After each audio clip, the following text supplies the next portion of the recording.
support for state and local government will substantial. Their revenues have collapsed and their spending has shot up. They have to be supported.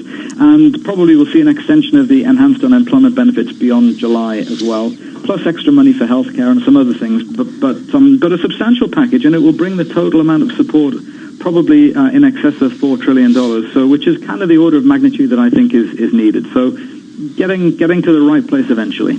Absolutely incredible numbers. A little bit later this hour, in fact, in around about 10 minutes, we'll catch up with Peter Hayes of BlackRock on state finances. Ian, I think there's a real worry that we could get some state-level austerity over the next couple of years. Is that something you've considered?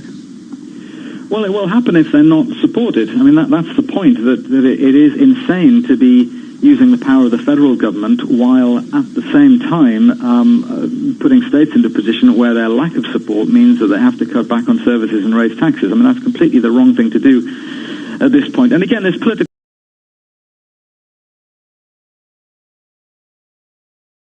from the Republican side here, arguing that Democrat states shouldn't be bailed out because they've got big pension deficits, but that's conflating two entirely separate issues. I mean, the fundamental fact is that everywhere revenues have collapsed and everywhere spending has gone up. And the only other fact is that the large Democrat states are the biggest net givers to the federal government under normal circumstances. So it just makes no sense to argue that they shouldn't receive federal largesse now, and they will. It's in no one's interest to put states into a position where they have to tighten fiscal policy. I can't think of anything more mad. Ian Shepherdson, open question. What are you most focused on within the equation? I mean, you're writing for Pantheon. You go down the left column, you go down the right column. What's the part of the GDP equation that matters to you right now?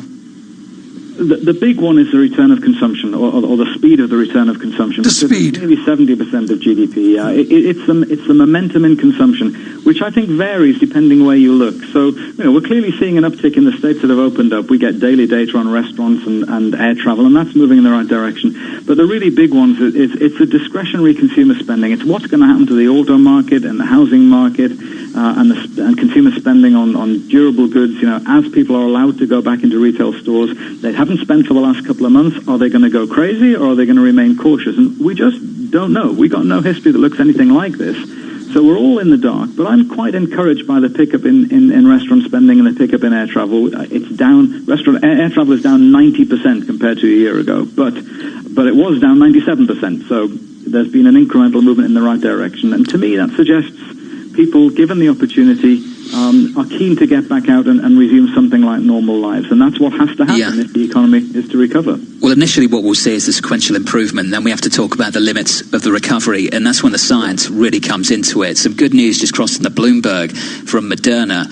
Experimental vaccine from the company showing promising early signs that it could create an immune system response in the body that could help fend off the coronavirus. This according to sampling of data from a small first human trial of the inoculation. So this is early days, very early days, but promising nevertheless. And Ian, I just wonder from your perspective how you would have to remodel the trajectory of the recovery if science can do its part and do its part a whole lot quicker. Yeah, well, my base case has always been that there would be a vaccine available by the end of the year in limited quantities, for healthcare workers and vulnerable people, and that it would be available in substantial quantities next spring. Now, if we could bring those numbers forward just by a couple of months, that would make an enormous difference to the trajectory for growth. So I'm very encouraged by that Moderna headline, but they're not the only one, of course, and there's still the Oxford group in the UK that reckons they'll have a vaccine available in commercial quantities as soon as September. Well, I believe that when I see it, but the fact is that we're throwing globally more resources at this vaccine in different places and different methodologies than we've ever seen before, anything like it. So with a bit of luck, one of them will come up with the good. And I think markets are pricing that in as well. I mean, for sure, markets are. The S&P wouldn't be where it is now if markets didn't believe that there was going to be a vaccine within a relatively short time frame. But even just 2 or 3 months difference would be a massive deal. Absolutely. That's exactly where I wanted to go, because we're seeing that equity futures are not up that much on this news, which I thought was surprising, except for, of course, Moderna stock, which is up 16%. But how much is priced in? How much are we priced to perfection, given the expectation of a vaccine in the near term and policy going the right way of the markets? Well, the Fed policy to me is bang on. I'm happy with that. Congress is getting to the right place eventually after, its usual diversions. The progress on reducing the rate of spread of the virus is pretty good. It's mixed, but there's not many states now with rampant outbreaks anymore. So those things are all kind of falling into place. I do think that markets are fully pricing in a vaccine now. And let's say we were to see some headlines over the next few weeks that a bunch of these trials had failed. I mean, that would generate a very rocky few days for markets. No question about that. And I think that tells you that what they're pricing in is a substantial success on the vaccine front before too long. So there is a vulnerability, definitely, if it doesn't happen. Absolutely. John, this is too much good news. I mean, sooner than that, we're going to see Newcastle beat the Tots. I mean, it's going to be amazing. Well, they've got money if this deal goes through. Well, we'll see. Ian Shepardson, thank you so much. Should probably explain to our listeners what on earth we're talking about. But we're talking about... Everyone knows. Saudi Arabia taking over Newcastle United, which is Ian Shepherdson's team. I mean, they're going to beat Liverpool here within 6 months. The Bloomberg NJIT STEM Report, brought to you by New Jersey Institute of Technology and the NJ Scholar Corps program, incentivizing residents who attend college out of state to come home and finish their degree in New Jersey. Learn more at njit.edu/NJ Come Home. Here's Bob Moon. Tom, Jonathan, Lisa, good morning. Here's what's making news in science, technology, engineering, and math. It happened 40 years ago this morning, May 18th, 1980, at 8:32 a.m. local time in the state of Washington. A magnitude 5.1 earthquake announced the eruption of Mount St. Helens and one of the biggest avalanches of debris in recorded history.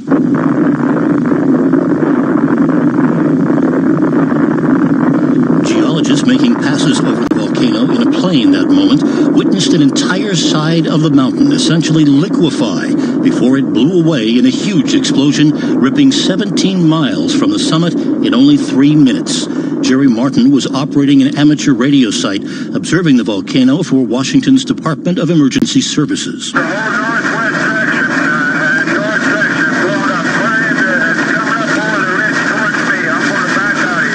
Jerry Martin signed off as a massive super-hot landslide swept toward him. His last transmission was, "It's going to get me too." In all, 57 people were left dead or missing in the path of miles and miles of devastation as volcanic gas and fire shot across the mountain at an estimated 80 miles an hour. The calamity showed suddenly how little scientists really knew about the potential of future volcanic activity in the contiguous United States. The observations of many of those who died that day added to our understanding of volcanoes. That's the Bloomberg NJIT STEM Report. Tom, Lisa, John. Bob Moon, thank you, sir. Thank you very much. Your news, your headlines worldwide now from New York City. Here is Michael Barr.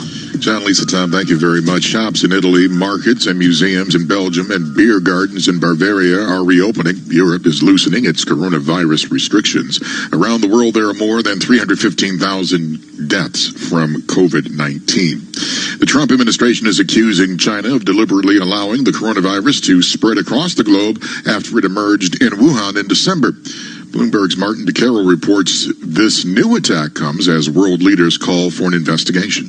White House trade advisor Peter Navarro, a longtime anti-China hardliner, says President Trump did a fine job responding to the virus after the Chinese government deceived the world in an interview with ABC's This Week. For 2 months, hid the virus from the world and then sent hundreds of thousands of Chinese on aircraft to Milan, New York, and around the world to seed that. European and Australian leaders are also calling for an investigation, but at today's virtual meeting of the World Health Organization's decision-making body, Chinese President Xi Jinping is expected to say he won't allow an inquiry. In Washington, Martin DeCaro, Bloomberg Radio. Global news 24 hours a day on air and on Quick Take by Bloomberg, powered by more than 2,700 journalists and analysts in more than 120 countries.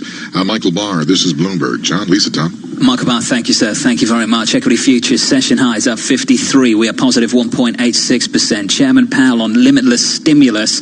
And then the science. Moderna vaccine in development. It's in development, but in the early stages, early signs of some success. Very early stages, I stress. That's given equity futures a lift. It gives the stock a lift as well. We'll talk about that a little bit later. Moderna up 26% in early trading. From New York, this is Bloomberg Radio. With a Bloomberg Business of Sports report, I'm Michael Barr. The IOC set aside $800 million for loans and payments arising from the pandemic that forced the 2020 Tokyo Olympics to be postponed. It is still unclear how big the total postponement bill will be, with Olympic organizers and public authorities in Japan facing extra costs. The Russian Soccer League will restart on June 21st after a break of more than 3 months because of the coronavirus. The league intends to pack 8 rounds of games into just over 1 month to finish on July 22nd. All games will be held in empty stadiums. The Cypriot Soccer Federation has called off the season. The decision came after a team of medical experts rejected a set of health protocols drawn up by the federation and insisted that its own guidelines are followed. And that is a Bloomberg Business of Sports report. I'm Michael Barr, brought to you by Marcus by Goldman Sachs. With a high-yield online savings account, you can money. Why do hedge funds and other alternative managers rely on Pershing for a highly personalized experience? Mark Alderati, a managing director at BNY Mellon's Pershing and head of Prime Services, explains. In today's fast-paced environment, where the only constants are change and volatility, you need a prime broker who's both steady and agile, focused on supporting your needs so that you can focus on growing your business and producing results. Exceptional client service and advocating for our clients is at the core of what we do. Our award-winning high-touch team is just one of the benefits of working with BNY Mellon. We help alternative investment managers create great experiences for their clients. Whether it's customized financing, securities lending solutions, platform access, or outsourcing